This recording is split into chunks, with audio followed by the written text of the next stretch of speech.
Our guest tonight is former WWE superstar and one of the newest Global Force Wrestling stars, PJ Black. How you doing tonight, man? I'm doing fantastic. How about you guys? Can't complain. I told you we got you on the phone. You know what I mean? We're excited. That's a Uh, good day, huh? Good day yeah, at the office. it's always a good day. You were announced as one of the main stars in Global Force Wrestling and a cornerstone of the company's first tour. Can you describe what the process of signing with the company was like and what your hope is from working with Global Force Wrestling? Oh, dude, it's been phenomenal. I'm very excited to working with Jeff Jarrett, and I mean the game plan that he has looks really good on paper. The roster looks phenomenal. I mean, that I was chosen to be one of the guys. It's pretty cool, but it's not like WWE where you have a handful of guys that are chosen. Like it's not they're gonna go, hey, we're gonna push this guy. Hey, we're gonna push this guy. It's like everyone's gonna kind of like fight for their spot, and eventually, whoever works the hardest is gonna rise to the top, and that's what wrestling should be like, really. Mike Chiari? There's a lot of excitement surrounding GFW right now. Since Jeff Jarrett, he managed to assemble a lot of the top talent from the independent scene onto his roster. And there's a ton of dream matches that can be created based on the wrestlers who are currently in place. But for you, who are you most looking forward to working with? Who are some of the guys that you think you can kind of tear the house down with and draw money with in GFW?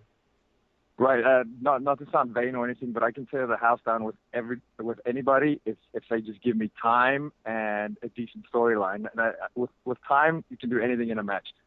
It's hard to pick out just one guy. There's so many talented guys on the roster that I want to work with. I consider wrestling to be an art form, and I consider myself an artist. And now that the handcuffs are off, now I can show people what I can do. So many dream matches. Like it's hard for me to pick just one, man. You know what? You know what I thrive on is working with someone for the very first time, and there's going to be a lot of first-time matches in GFW. BG? Well, is there anyone not associated with GFW right now that you would like to see them bring in? I mean, a few of the Japanese guys, like a Tanahashi or someone like that, or like there's so much talent on the independents right now. I mean, I'd like to see a few guys up there, but only time can tell. We'll see in the future. Oh, well, switching gears a little bit, during your time with the WWE, you were given the role of the bunny. For someone who considers themselves an artist, I assume this was not great for you, being told, yeah, you're a bunny now. You're a goddamn bunny. Can you talk a little bit about this idea, how it was pitched to you, and like what the long-term goal was, if there was one? Okay, there was actually no long-term goal. It was kind of like a day-to-day thing. They were like, hey, we need someone that can do a cool spinning kick or a cool flip in the bunny suit. And I was like, yeah, cool. I'm not doing anything tonight. I might as well do it. Because I thought it would be funny in the beginning. And then it just kind of, it was an every week thing. And I was like, man, this sucks.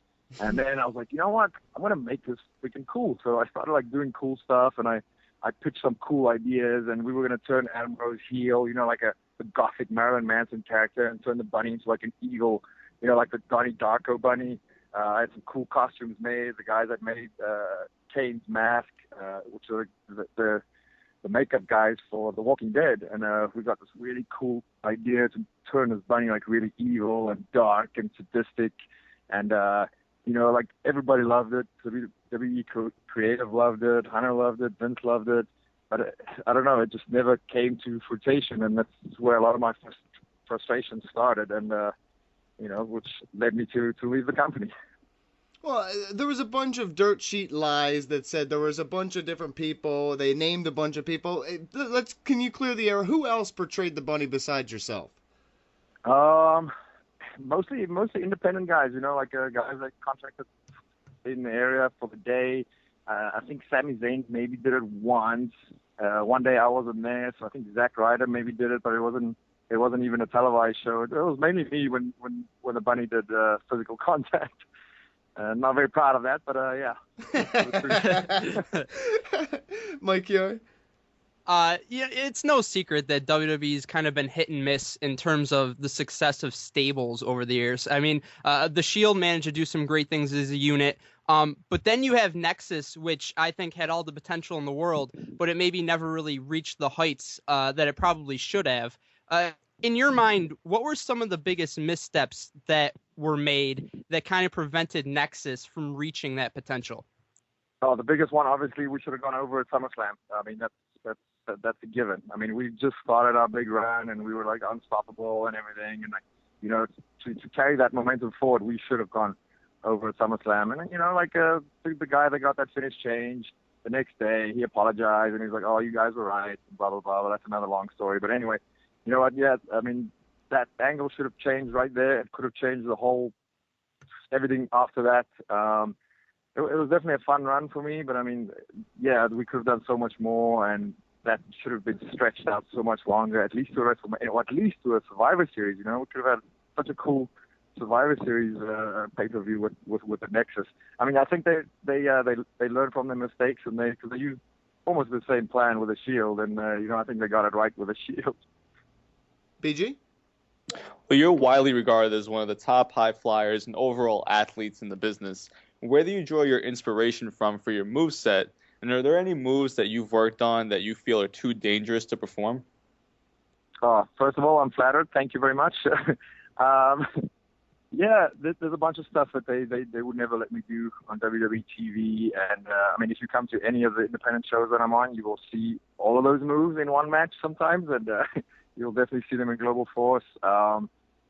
You know, like, I understand that like, they don't want kids to try stuff at home and there's a risk factor involved, you know, but I got into this not to be safe. I got into this to entertain people, you know, and I thrive on that. Like, the Daredevil character is not just a gimmick. That's me. That's who I am. But I try to take more risks than anybody in the ring, and there's like so many moves that I forgot that I did. And now being back on the independents, now I kind of like watch these old clips, and I'm like, oh yeah, I used to do this, and it's just coming right back to me, man. It's a kind of fun rediscovery for me. Well, you talked about how you walked away from the WWE. Sometimes when you leave a company, you want to thrive in your new position to prove them wrong, to rub it in their face almost. Do you have that mentality with the WWE after the way you were handled? And what is your ultimate goal in the wrestling industry now? I mean, yes and no. I mean, I walked away because they didn't want to give me an opportunity to showcase my talent on TV. You know, I worked my butt off on live events and did a bunch of other stuff for the company too, non-wrestling related, you know. But, you know, they never given me the opportunity, and I just turned 34 this year, and I think, like, the crazy style that I do, who knows how long I can keep this up for. So I wanted to quit now and at least give the people on the independent circuit, like, show them what I can do and what I'm capable of. And, you know, I didn't leave on bad terms. I mean, they weren't happy with the way I did it, you know. Vince was totally understood my point of view. He's like, I understand what you want to do, but we can't do that with you right now. So why don't you come back, go do your thing, come back in 2 or 3 years. Hunter kind of like, it was like, yeah, I'm going to make it really hard for you in 2 or 3 years. Well, whatever. That's no resentment or anything. But yeah, I kind of want to, like, you know, I want them to actually. It's funny you say that. The last month or so, normally they don't care about guys making waves on the independent circuit, but I guess I have, because like WWE have sent legal letters to all the companies that I work for, which is another whole another topic of discussion. But it just shows you that they kind of only now realize what they lost. But it's cool. I mean, we're in good terms. You know, who knows? Maybe one day I'll go back. Well, I also saw in a few different interviews in a few different places, you've talked about your relationship with Triple H. There have been a lot of people over the years who have accused him of letting his personal feelings get in the way of his business decisions. Did you see a lot of that? Did you feel it was his MO to kind of keep you away from being a success? Again, yes or no, but you know, that's there's some personal stuff, but he did give me a lot of opportunities, and maybe I missed it, or maybe I didn't impress him. You know, I pulled him aside one day, and I was like, "Hey, I know you're not a fan of my work, but I work my ass off, and this is who I am. This is my style, and you know, tell me what to do to, you know, impress you." And he was like, "I like guys that work hard, and I like people that prove me wrong." You know, and that was that whole era when I moved back to NXT. I started working on the new character ideas. I trained every day while being on the road. You know, 300 days a year, and my days off, I would go to NXT and work, and I would work all the NXT live events and the WWE live events, you know, and like, I was slowly slowly winning him over. I mean, maybe if I stuck around a little bit longer, he would have given me a shot. I mean, NXT is like perfect for my style right now. But, you know, I wasn't going to wait forever. I mean, I've got stuff to do and stuff to prove. But, you know what, I don't hate the guy at all. But, you know, I wish he would have given me a few more opportunities. But, you know, like in the long run, him and Vince are very similar where they give people opportunities. You know, like hard work does pay off. So maybe if I keep up this momentum, like I said, in 2 years, he'll be like, hey, man, don't you want to come back? So who knows? Mike Chiari? Back when you were part of Nexus, you guys had the opportunity to interact with and attack some of the biggest names in the history of the business. And you were often, you know, the exclamation point of the attacks with your 450 splash. And for me, one of the most memorable ones was when you executed it on Mr. McMahon. So I was just wondering, do you remember a lot about that whole situation, kind of, you know, leading up to it and after it, your interactions with Vince?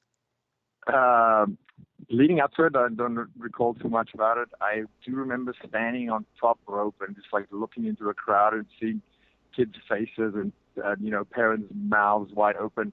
And I do remember exactly what I felt like when I landed on him. He's a really wide guy. People don't understand that. You know, especially someone his age, he's really kind of jacked and wide. And that was the most winded I have been ever in my life, hitting the 450. And I've been hitting that for like 18 years. So I just remember being really winded and I couldn't breathe. And I was like, man, I wonder what he must feel like. And he was trying to act all tough backstage and like, like, oh man, that was cool. Thank you so much. And blah, blah, blah. But, you know, when he walked into his office, he kind of like dropped to a knee before the door closed. And I was like, oh, I kind of like felt bad. And I always like trying to apologize or, you know, but he's always like, what do you mean? He goes, nah, it didn't hurt. It was fine. You know, he always tries to be like a real tough guy. Well, speaking of 450, I was wondering is there anyone in the business who you would like to hit it on that maybe you haven't had the opportunity to do it to yet? Wow, so many guys. I mean, I'd like to hit it on the independent circuit. So many guys use it, first of all, and like slowly I've been going through them. I hit it on springboard variation on AJ on Friday, and there's a kid called Fox who uses it. I hit it on him 2 or 3 times. You know, I want to hit it on everyone who uses it. And there's like 7 or 8 guys. There's a guy called Nish too who uses it. I'd like to maybe hit it on one of the Young Bucks, or maybe even both of them sometime in the near future. You're not alone. There's a bunch of people in the indie scene who want to hit them with a few moves. Brandon Galvin? Yeah, you mentioned earlier how you felt that NXT kind of fits your style of what you want to do in the ring and how you want to perform for the audience. And for a while, even especially when you were on the show, NXT, a lot of people say even to this day, it is better than the main product. So what's the atmosphere like at NXT? Is there an internal competition there? What was it like going from the main roster back to NXT and then essentially having to work your way back to the main roster? What is that like for a performer? First of all, I don't think it was like trying to like work your way back, because I think NXT has become a brand in itself. I mean, it started out as a developmental territory, but it's very popular in other countries, and you know, they just started touring. I think it's been marketed as a brand itself. Maybe someday in the future they'll have a developmental for NXT. Who knows? But it was very cool. Like, the guys are very competitive, and I know most of the guys there, so it was a really cool experience. And you know, there's a little bit more leeway there, so you know, you get more time for matches, and you get a little bit more freedom to do what you want to do, and don't have to follow a script or listen to a guy in a suit. I mean, don't get me wrong, there are still some guidelines and agents and stuff like that, but there's a little bit more freedom on the characters and stuff like that. And it was, I really enjoy the product right now. I mean, I wouldn't be opposed to going back there, but I kind of like what I'm doing right now. All right, well, a huge thanks to PJ Black for coming on the show tonight. Catch him on Global Force Wrestling's tour of minor league baseball stadiums throughout the summer. Tell the fans where they can support you, man. Oh, yeah, all my details are on pjblack.com. You can find all my social media links there. You can buy some cool merch. Every single upcoming show is there. If you need booking details, it's all on the website, pjblack.com. Another huge thanks to PJ Black. Good luck this summer. We really appreciate your time, man. Awesome. Thanks, guys. Thanks so much for having me.